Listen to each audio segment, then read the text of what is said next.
Welcome प्यारे बच्चों, जैसा कि मैं आपको टेंसों की प्रैक्टिस कराऊं।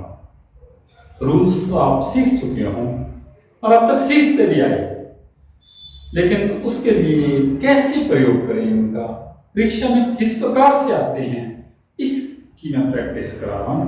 इसके लिए आपको प्रैक्टिस के लिए आपको थोड़ा सा अभ्यास जरूरी है, बार बार इसको करना जरूरी है। लेकिन जो आप मेरी बात आप ध्यान से सुनेंगे, टीचर जो कहता है उसकी बातों को ध्यान से सुनो। जैसे मैं आपको एक छोटी सी बात बताता हूं, इस एग्जाम्पल से आप समझ जाएंगे। पिकासो क्या थे? स्पेन के चित्रकार थे, बहुत सुंदर चित्र बनाते थे और उनकी करोड़ों में उनकी जो पेंटिंग्स बिकती थी। तो एक बार क्या हुआ कि उसके पास, पिकासो के पास एक स्त्री आई, उसकी रिश्तेदार भी थी और फैन भी थी। पिकासो उसको अच्छी तरह जानते थे। वो स्त्री पिकासो को कहने लगी कि सर आप मेरे को, मैं आपकी बड़ी फैन हूँ, रिश्तेदार भी हूँ, आप मेरे को एक चित्र बना दो जिसके कारण क्या है, मैं आर्थिक कमजोरी से गुजर रही हूँ, गरीबी से गुजर रही हूँ, मेरी गरीबी दूर हो जाएगी। पिकासो उस समय कहीं जा रहे थे, तो उन्होंने कहा मैं बाद में बना दूंगा, लेकिन वो स्त्री जिद करने लगी, अभी बना कर दो, मैं बहुत गरीबी में से गुजर रही हूँ। पिकासो ने एक जो है पेंसिल और जो है अपना सामान लिया और 10 मिनट के अंदर एक चित्र बना दिया और कहा इसको बाजार में बेच देना। स्त्री बड़ी नाराज हुई, वो कहने लगी कि इन्होंने तो पीछा छुड़ाया, 10 मिनट में ऐसा क्या चित्र बनाया, और साधारण सा चित्र था, दिखाई दे रहा था। तो अब वो स्त्री जैसे है अनमने मन से बाजार के अंदर गई और उस चित्र को बेचा। उस चित्र के उसको 2 करोड़ रुपए मिल गए। बड़ी हैरान हुई। जब पिकासो शाम को वापस आया तो कहने लगी कि ये क्या हुआ, आपने 10 मिनट के अंदर चित्र बनाया तो 2 करोड़ रुपए मिल गए इसकी। कोई ऐसा तरीका, ऐसा चित्र बनाना मेरे को क्यों नहीं सिखा देते? मैं तो, आप 10 मिनट की बजाय 10 दिन में भी ऐसा नहीं बना सकती। तो पिकासो कहने लगे वो 10 मिनट में बना हुआ चित्र नहीं था, उसके अंदर, उस 10 मिनट के अंदर जो मैंने अपनी 30 वर्षों से तपस्या की थी वो लगा दी थी, तब वो 10 मिनट में मैं चित्र बना पाया। इसी प्रकार जो टीचर अपना 30 मिनट का लेक्चर देता है, वो 30 मिनट का केवल लेक्चर नहीं होता, बोलचाल नहीं होती, उसके अंदर उसकी वर्षों छिपी तपस्या होती है, अनुभव होता है। तो इसी प्रकार ध्यान से सुने, मैं भी अपना अनुभव आपको सिखाने में लगा रहा हूं। देखिए, स्टडी के लिए आपके अंदर एक जुनून होना चाहिए। जुनून होगा तभी आप कामयाब हो पाओगे। यदि आप, क्यों, ये कंपटीशन का युग है, केवल पढ़ने से काम नहीं चलेगा। कोई भी चीज प्राप्त करनी है उसके लिए जुनून रखो। देखिए कि इतना कंपटीशन हार्ड है कि साधारण तैयारी से काम नहीं चल सकता। तो हर तरह से, हर जगह से जहां से ज्ञान मिल सकता है उसको लेने का प्रयास करो। तो देखिए, मैं टेंसों की, जैसे अपने वापिस उसी बात पर आता हूँ, टेंसों की प्रैक्टिस करा रहा था। तो अब इसके अंदर देखें, how to use tenses in sentences. परीक्षा के अंदर इस प्रकार से आता है, जैसे मान लो ये वाक्य है, Mohan dash come to see me last week. मैंने बताया हिंट जरूर दिया होता है। अब इसके अंदर देखें क्या हिंट है, last week. Last week past, भूतकाल की बात है, पास्ट टेंस की बात है।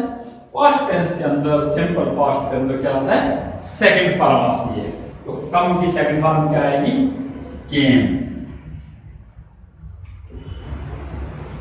देखें, यस्टरडे अगला सेंटेंस है, यस्टरडे कैसे यूज करेंगे, I have my shoes polished by come. देखो सिंपल सी बात है, हिंट दिया है यस्टरडे, ज्यादा सोचने की जरूरत नहीं है। सेकंड फॉर्म आएगी हैव की सेकंड फॉर्म क्या होगी? हैड। नेक्स्ट वाक्य देखें, when I was bathing I hear A loud noise. दो घटनाएं घटी हैं। क्या? व्हेन आई वाज बाथिंग, जब मैं नहा रहा था तब एक घटना और घटी। क्या घटी उस समय? एक तेज आवाज। तो क्या आया इसमें? क्या आएगा? सेकंड फॉर्म आएगी।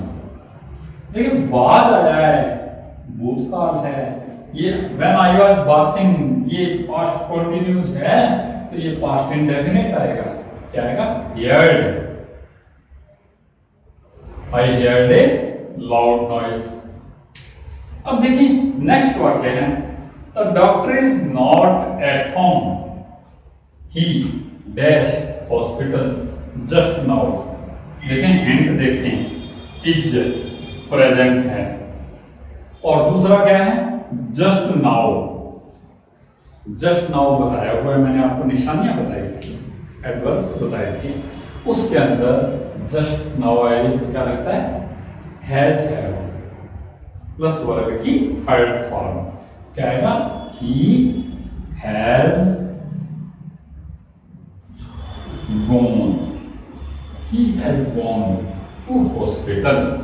The doctor is not at home, he has gone to hospital just now. Doctor घर पर नहीं है, वह अभी अभी हॉस्पिटल चला गया है या जा चुका है।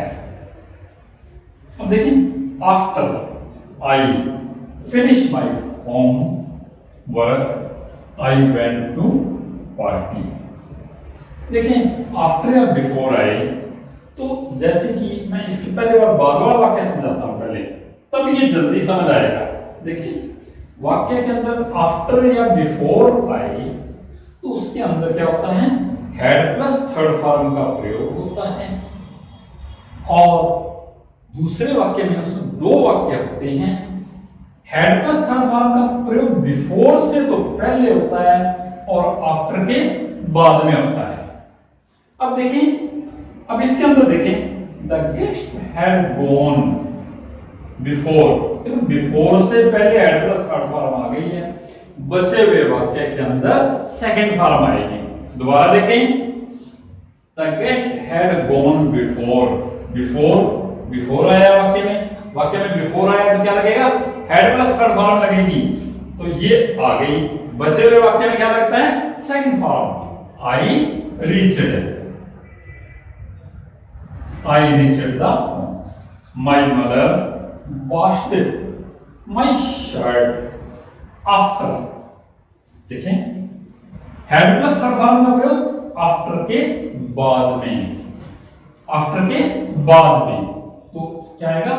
I had gone। अच्छा अब मैं वापस पांचवें वाक्य पर आता हूं। देखिए आफ्टर, अब शुरू में आफ्टर आ गया। अब बच्चे कहते हैं कि आफ्टर के बाद हैड प्लस थर्ड फॉर्म आएगी, कैसे करें? क्योंकि आफ्टर तो शुरू में ही आ गया वाक्य में। देखिए रूल तो वही रहेगा, हैड प्लस थर्ड फॉर्म का प्रयोग आफ्टर के बाद में होगा। और देखो चेक करने के लिए भी कई बच्चे ये संशय में पड़ जाते हैं भी यहां सेकंड फॉर्म लगाएं या हेड प्लस थर्ड फॉर्म लगाएं। वाक्य को ध्यान से पढ़ो। देखें after I dash finish my homework I went to, देखिए सेकंड फॉर्म आ चुकी है। देखें क्या है? सेकंड फॉर्म आ चुकी है। आफ्टर के बाद क्या आएगी? Had plus third form. After I had finished my homework I went to party. अब मैं कुछ वाक्य और आपको बताता हूं, लिखता हूं, उनको आप करेंगे। देखें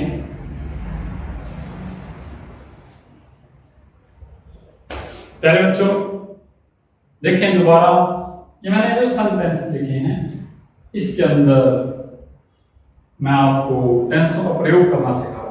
देखें it dash rain since morning, कोई हिंट नहीं दिया है और वाक्य के अंदर समय के साथ सिंस या फॉर आया है, सिंस या फॉर आए तो क्या लगेगा, हैज बीन, हैव बीन, अर्थात क्या लगेगा, it has been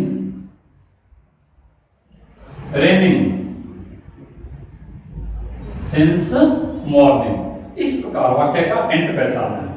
next sentence है the dogs dash bark for an hour, समय के साथ सिंस या फॉर आ गया, मतलब एक हिंट दिया हुआ है इज, ये हिंट ही है इज, इज का मतलब हिंट क्या हुआ इसमें, प्रेजेंट है, ये प्रेजेंट है तो इसका मतलब ये प्रेजेंट परफेक्ट कंटीन्यूअस के हिसाब से आएगा।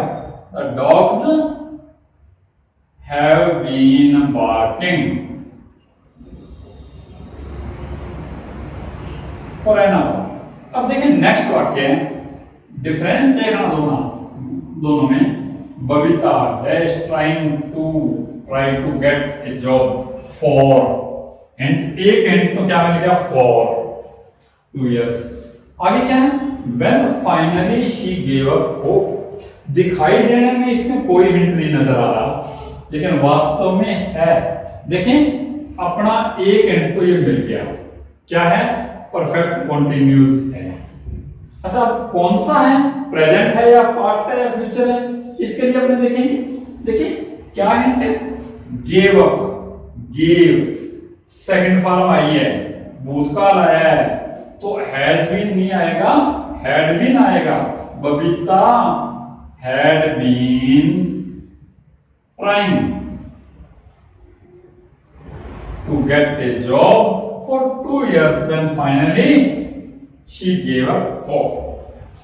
अब देखें इस लाइन के अंदर हिंट देखें क्या है, बाय प्लस टाइम आया है, क्या है, बाय प्लस टाइम आया है, बाय प्लस टाइम आया तो क्या आएगा, विल हैव या shall have, she will have cooked. देखें एक बात का ध्यान रखना, शी आया है तो भी हैव ही आएगा, कोई कंफ्यूजन ना रहे। शी आया तो हैव क्यों आएगा, क्योंकि इससे पहले विल आ चुका है, इसलिए इस बात का ध्यान रखेंगे कि अगर विल पहले आ जाएगा तो हैव ही आएगा, चाहे ये सिंगुलर ही क्यों ना हो। अदरवाइज तुम जानते हो क्या कि थर्ड पर्सन सिंगुलर के साथ है जाता है। अब देखिए he reached his village by Sunday, time आ गया किसके साथ, आ गया by के साथ, क्या आएगा, will have reached। देखें इस प्रकार से आप प्रत्येक वाक्य के अंदर हिंट देखना है और हिंट देखने के बाद उसको टेंस के अकॉर्डिंग करना है। आप घर पर प्रैक्टिस करना, क्योंकि यहाँ तो एक लिमिटेड सी हो सकती है।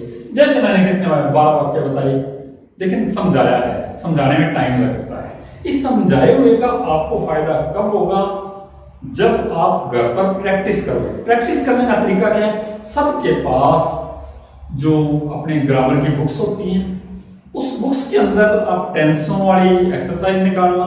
एक्सरसाइज के अंदर आप लगभग एक एक्सरसाइज में लगभग 20-20 सेंटेंस दिए होते हैं। सेंटेंस को पढ़ना, लिखने की जरूरत नहीं है बार बार, और उसके बाद उसका आंसर देखना, मन में आंसर सोचना और पीछे से देखना मिलता है कि नहीं, दोबारा देखना, नहीं मिलता तो क्यों नहीं मिलता, क्या गलती रहेगी। इस प्रकार आप देखोगे तो लगभग आप 1 घंटे के अंदर लगभग 100-150 सेंटेंसेस का अभ्यास कर सकते हो। 2 दिन अभ्यास करोगे तो सब कुछ टेंसों की हमारी सारी कमजोरी दूर हो जाएगी, पूरी आ जाएगी। अरे बच्चों थैंक्स।